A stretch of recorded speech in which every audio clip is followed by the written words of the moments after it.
Assalamualaikum warahmatullahi wabarakatuh.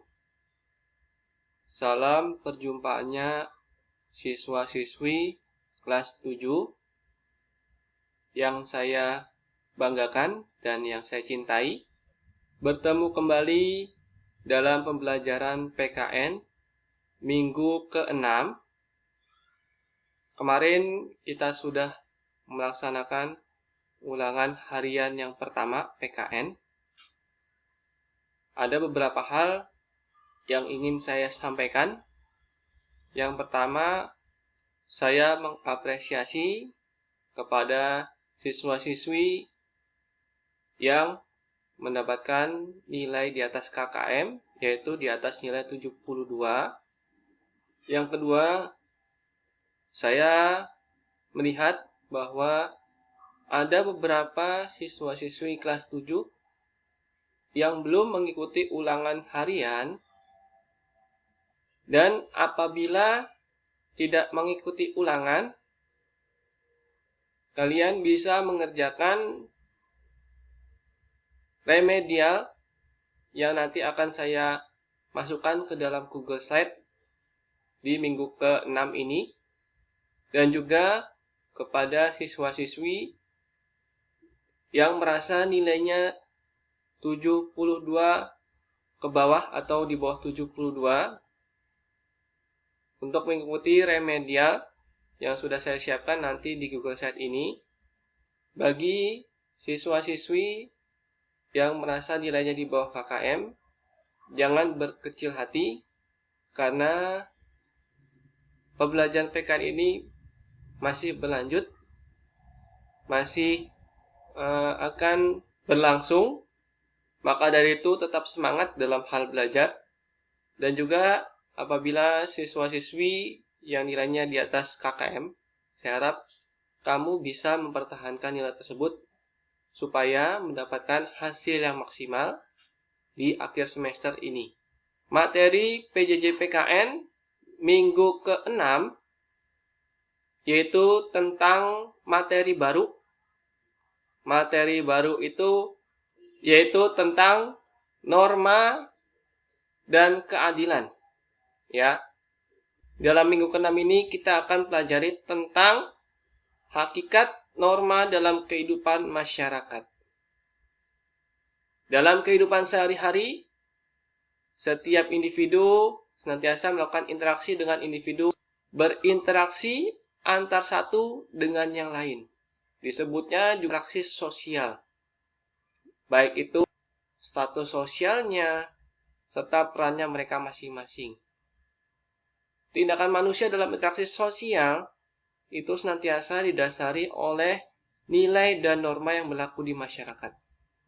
Ya, jadi kamu berinteraksi dengan sesama temannya ataupun dengan sesama kerabat, ya kita saling berinteraksi untuk mencapai komunikasi antar satu individu dengan individu lain. Manusia dilahirkan hidup tidak terpisah satu sama lain, melainkan berkelompok. Hidup berkelompok ini merupakan kodrat manusia dalam memenuhi kebutuhan hidupnya. Dalam hidup berkelompok, interaksi manusia yang lakukan pasti adanya kepentingan. Kepentingan ini yang dimaksudkan yaitu disebutnya kontak. Ya, misalkan kamu punya kepentingan mengerjakan tugas, pasti kamu itu dibantu oleh orang tuanya. Tidak mungkin kamu itu sendiri mengerjakan tugas itu. Ada juga kalian mengerjakan tugas kelompok. Ya, tugas kelompok itu dikerjakannya bersama-sama. Ya, jadi punya kepentingan bersama. Jangan hanya tugas kelompok itu dikerjakan hanya sendiri saja. Ya. Ada dua macam kontak menurut Surojo Wigdodipuro. Kontak yang pertama yaitu kontak yang menyenangkan. Kepentingan-kepentingan yang bertemu saling memenuhi, misalkan penjual bertemu dengan pembeli, ya. Jadi sama-sama untung, ya, sama-sama diuntungkan antara pembeli dan juga antara yang penjual dalam halnya kegiatan jual beli di pasar. Yang kedua, kontak yang tidak menyenangkan. kepentingan-kepentingan yang bertemu, bersaing atau berlawanan, ya. Misalkan tidak menyenangkan atau merugikan, ya. Kontak satu dengan yang lainnya sangat merugikan, ya. Mengingat banyak pribadi, tidak mustahil terjadinya konflik antar sama manusia karena kepentingannya saling bertentangan. Agar kepentingan pribadi tidak terganggu, setiap orang merasa aman, maka setiap bentuk gangguan terhadap kepentingan harus dicegah. Manusia harus berusaha agar tatanan masyarakat dalam keadaan tertib, aman, dan damai yang menjamin kelangsungan hidupnya. Menurut Aristoteles, manusia itu disebutnya zoon politikon, yang dijelaskan lebih lanjut oleh Hans Kelsen. Menurut ahlinya, man is a social and politic being.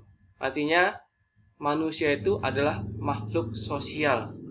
Makhluk sosial yang dikodratkan hidup dalam kebersamaan sebagai makhluk sosial, selalu berorganisasi atau adanya interaksi, ya.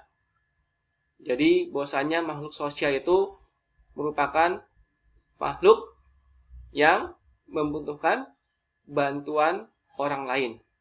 Tidak terkecuali kita mungkin dalam hal apapun pastinya dibantu oleh orang lain. Tidak mungkin kita itu bekerjanya sendiri, ya. Hubungan yang dimaksudkan hubungan sosial atau sosial relasi, ya. Hubungan sosial adalah hubungan antara subjek yang saling menyadari kehadirannya masing-masing.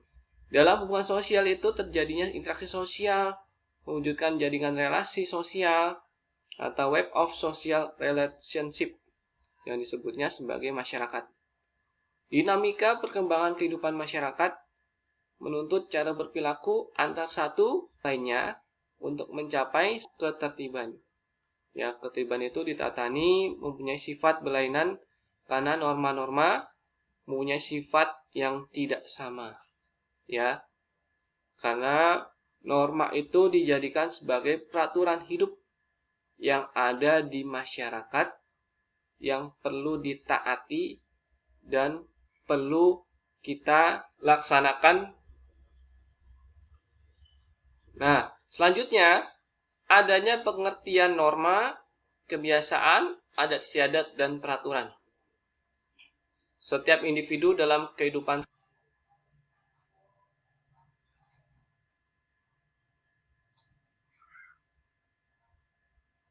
perintah dan larangan. Perintah merupakan kewajiban bagi seseorang untuk berbuat sesuatu oleh karena akibat-akibatnya dipandang baik.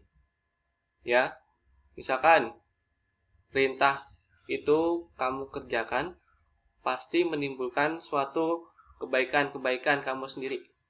Ya, perintah dalam hal agama, perintah dalam hal peraturan hukum, perintah dari orang tua ataupun guru, itu semuanya akan berakibat baik pada diri sendiri, ya. Sedangkan larangan merupakan kewajiban bagi seseorang untuk tidak berbuat sesuatu oleh karenanya akibat-akibatnya dipandang tidak baik, ya. Misalkan kamu sudah dilarang, ya, larang dari orang tua untuk tidak menggunakan handphone berlama-lama, pasti akan menimbulkan suatu akibat yang tidak baik, baik itu kesehatan, dari penglihatan mata, ya, dan juga punya dampak yang tidak baik bagi diri kita, ya.